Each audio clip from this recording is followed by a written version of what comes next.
De este lado del estudio con el maestro Alan Gabriel Vargas. Vamos a hablar de una investigación que están haciendo sobre el pez diablo. Escucha muy feo, pero mejor bagre armado, ¿no? Como se le pretendió llamar en algún momento, pero no, ya quedó con el mote de pez diablo. ¿Cómo le va? Hola, buenos días. Muchas gracias por el espacio y saludo a la audiencia. Bueno, todo el mundo nos preguntamos cómo llegaron hasta acá. Siempre hay muchas versiones, ¿no? Muchas, sí, cosas. mitos y leyendas. Sí, justo lo que decías del nombre, ¿no? Para empezar, el nombre que modernamente se le puso es bagre armado, pero realmente se le conoce como pez diablo, plecos, porque son especies al final de cuentas sudamericanas.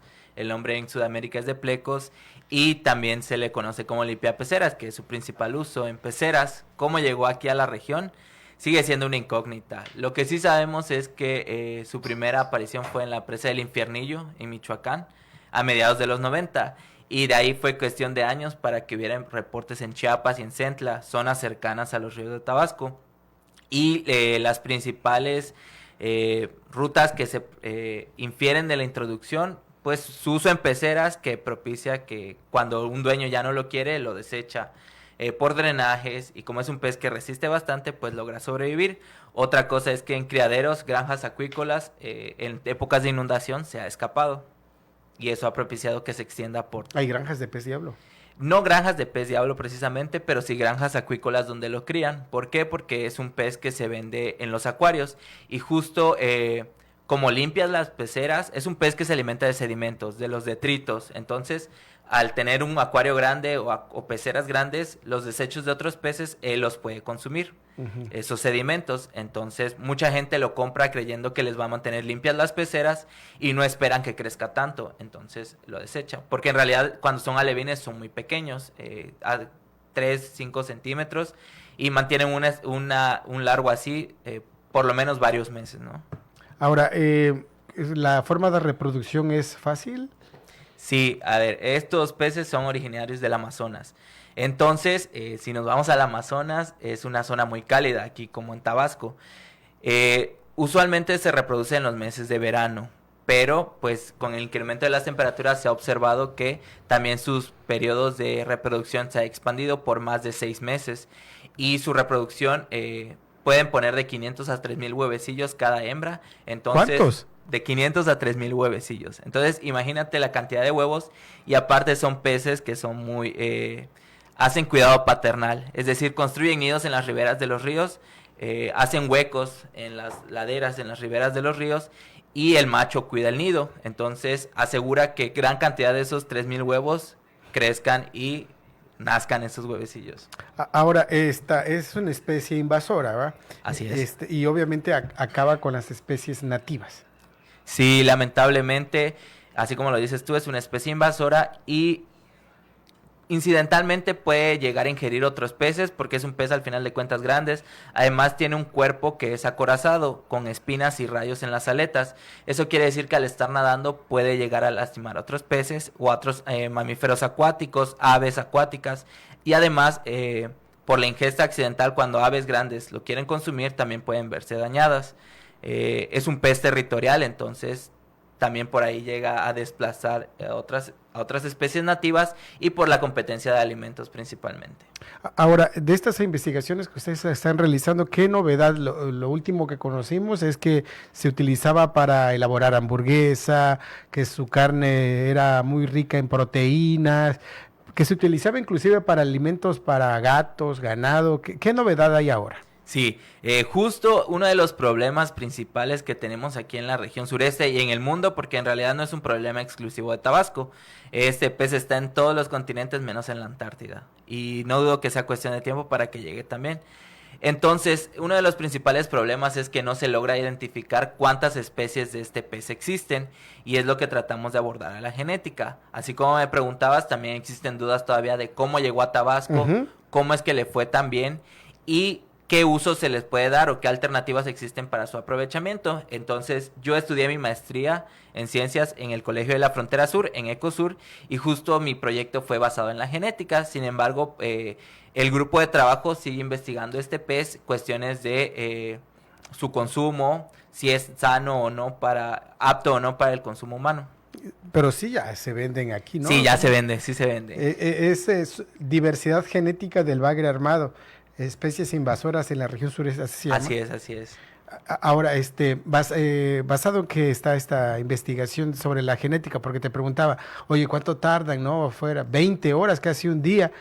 Y te preguntaba si esa genética no puede ser utilizada en especies que son, digámoslo así, más amigables, más consumibles, como la carpa, la tenguayaca, castarrica, no sé. Sí. Justo la primera etapa de este proyecto fue hacer un mapeo genético de lo que tenemos aquí en la región sureste. Cuando iniciamos el proyecto pretendíamos encontrar al menos 3 especies o 3 linajes diferentes de bagre armado. No es el mismo.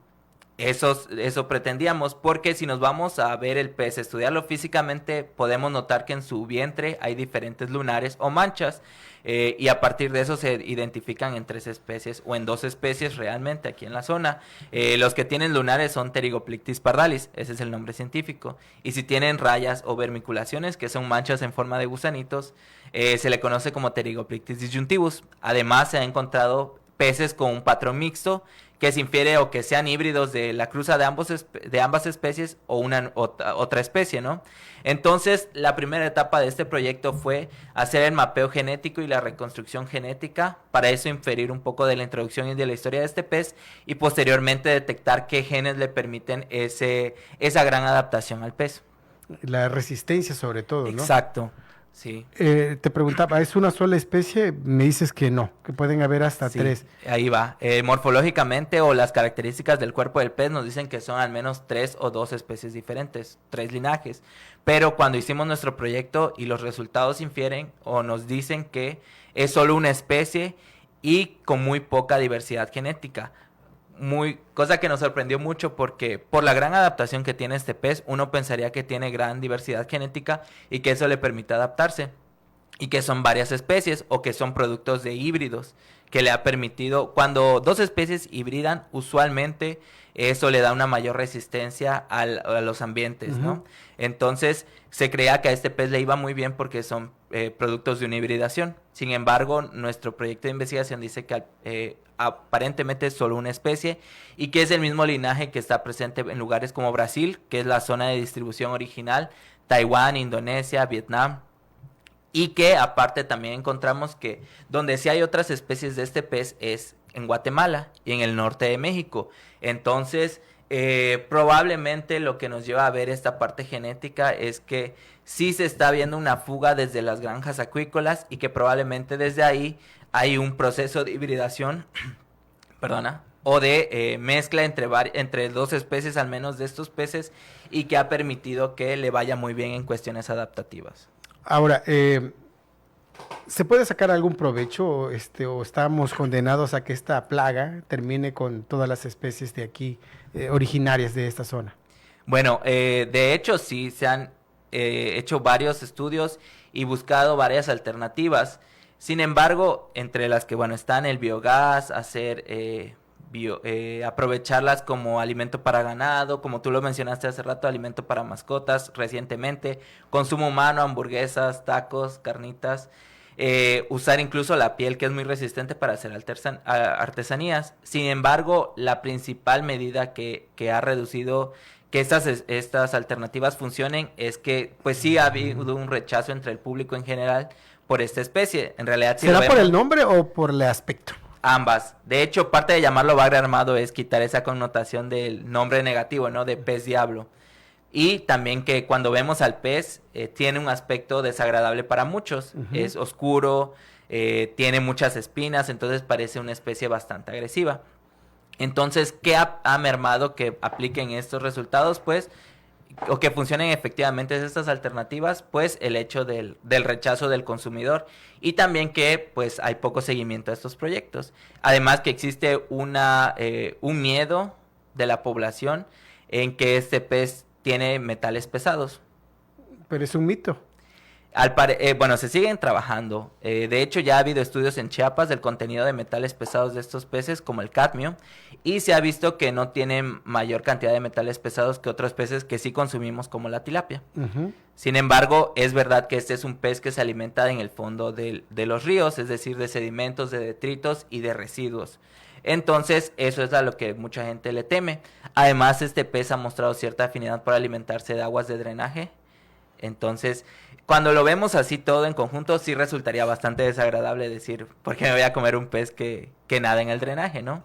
Pero parte entonces de esas iniciativas también deben surgir de entre la misma comunidad, entre la misma gente que está siendo afectada por eso.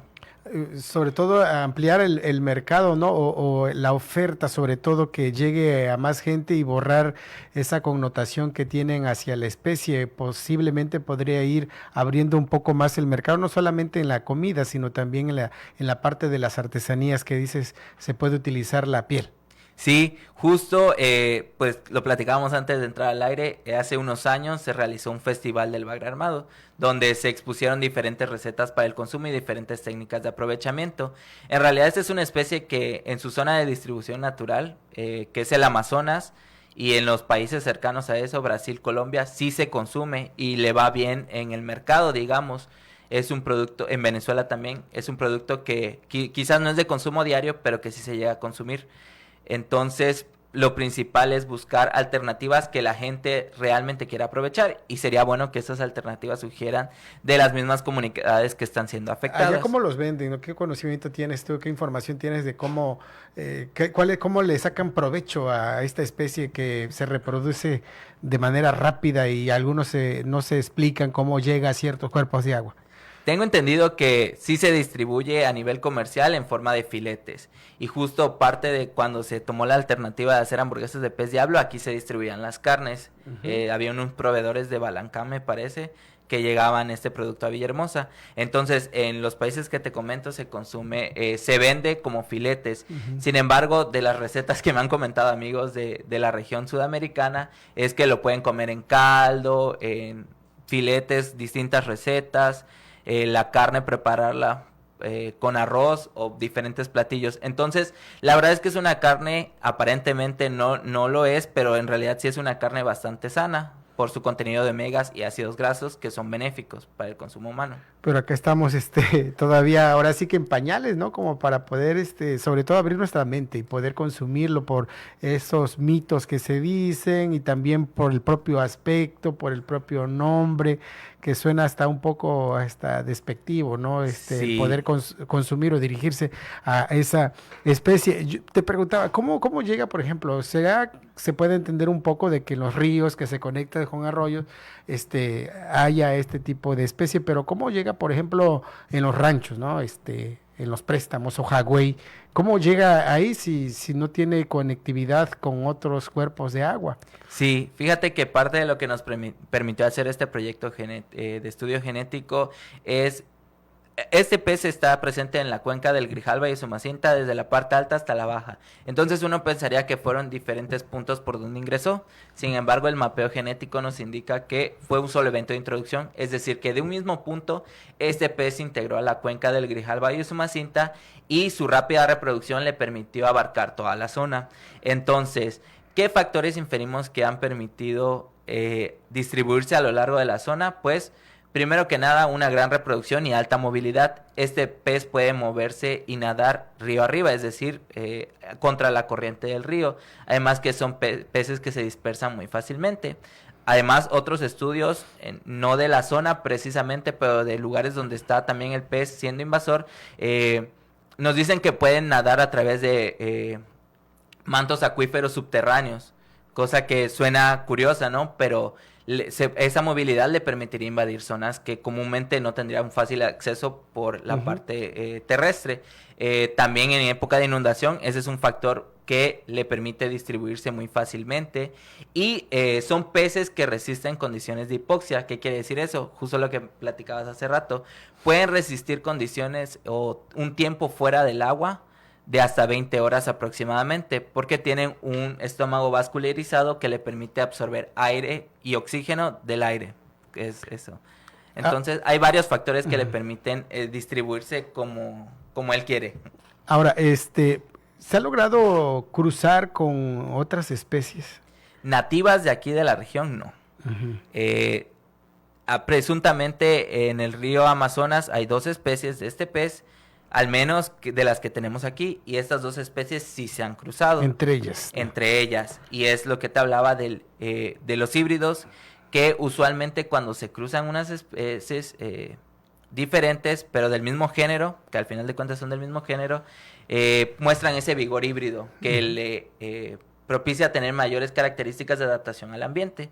Y sí, o sea, hay híbridos de este pez.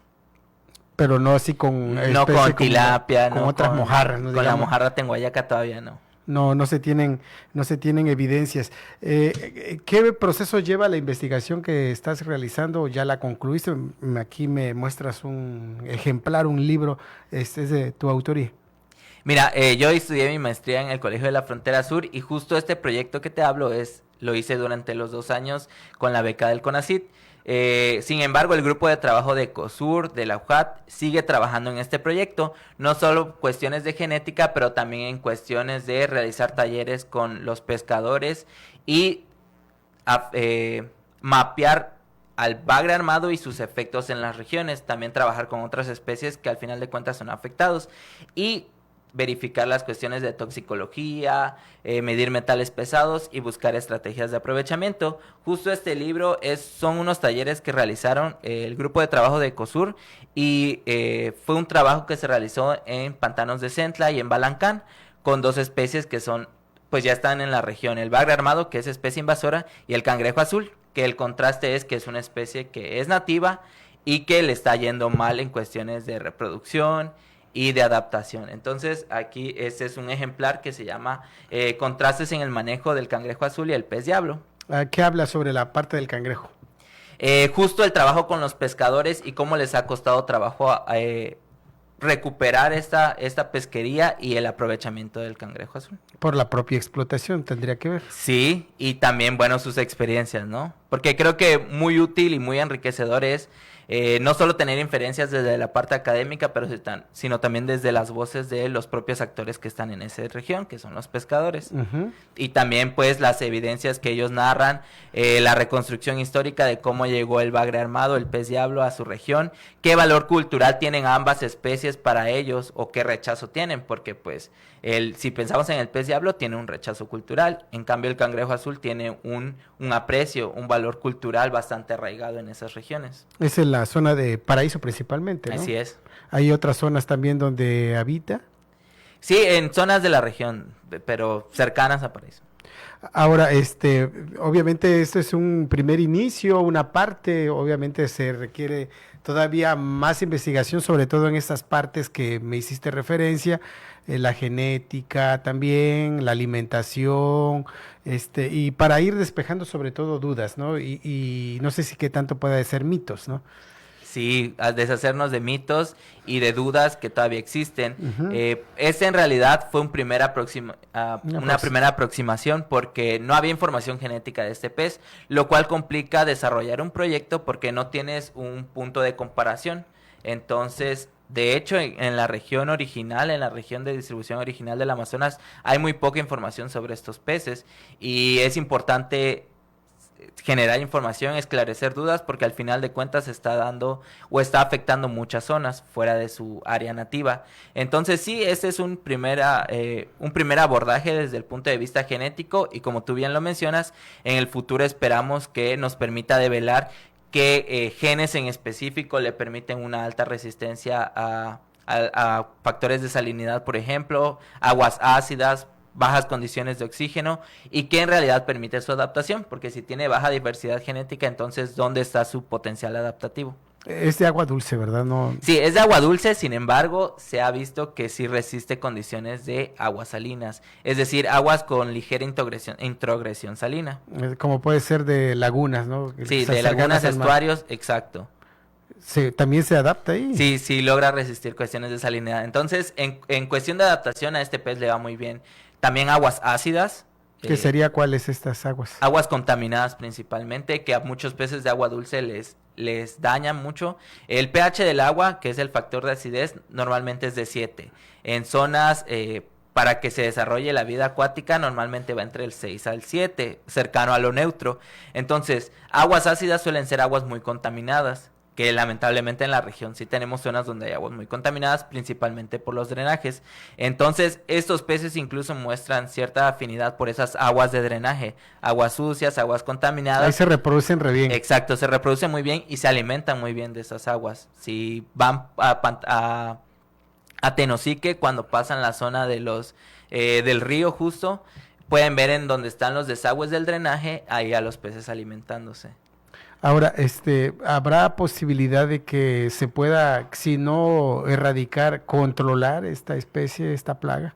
Yo confío en que sí. De hecho, en la naturaleza y lo que hemos visto a lo largo de estos años de trabajo de campo es que se ha ido adecuando a las condiciones propias de los ríos. En realidad, ya hay especies acuáticas que logran consumirlo, principalmente peces muy grandes, y que lo consumen cuando este bagre armado está ya muy pequeño, también aves acuáticas, y pues que ya no ha llegado a un proceso adaptativo en los ríos. Si bien sigue representando una amenaza, esperamos que la naturaleza pues siga el curso, ¿no? Y quizás integrándolo a su propio ecosistema permita una reducción de los niveles de abundancia de este pez. Sin embargo, sí es bueno seguir buscando medidas de aprovechamiento o medidas que permitan controlar sus poblaciones, porque si lo dejamos crecer naturalmente, pues a él le va muy bien. Solito, ¿no? Sí, sí, sí. Muy bien, yo quiero agradecer tu tiempo, venir a platicar sobre esta investigación. Vas a dejarle estos ejemplares. Sí, ¿no? Estos ejemplares son de las experiencias con los pescadores, como te decía, sobre ¿Es de el trabajo. tu autoría? No, es del grupo de trabajo del Colegio de la Frontera Sur, Ecosur. Entonces, si algún radioescucha gusta llamar para obtener este ejemplar, te los voy a dejar aquí para que Son dos, se lo puedan ¿verdad? llevar. Son 2 ejemplares diferentes. Habla sobre el bagre armado y el cangrejo azul. ¿Quiénes te acompañan en este grupo de investigación? Sí, un saludo también al Colegio de la Frontera Sur y también a la Universidad Juárez Autónoma de Tabasco. Del Colegio de la Frontera Sur, mis asesores fueron el doctor Everardo Barba Macías y la doctora Gabriela Castellanos, mientras que de la UJAT el doctor Alberto J. Sánchez, que es del grupo de humedales de la UJAT.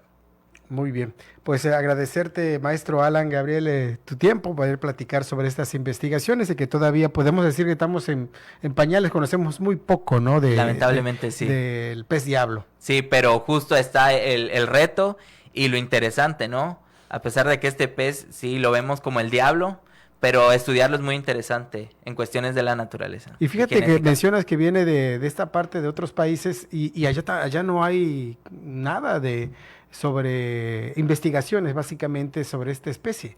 Sí, es del Amazonas y hay muy poca información. Como es un pez que aparentemente tiene un aspecto desagradable o que no tenía problemas, pues poca gente le dio atención. Sin embargo, algunos reportes indican que justo por ejemplo, por la destrucción de la zona del Amazonas, sí se han reducido sus poblaciones en su distribución nativa, en su lugar de origen, digamos. ¿Bajo la comercialización o bajo qué esquema? No, bajo la ampliación de las manchas urbanas o la deforestación y que han reducido la zona de los ríos del Amazonas. Ah, ok. Muy bien, pues gracias por tu tiempo. A ti, muchas gracias por la invitación.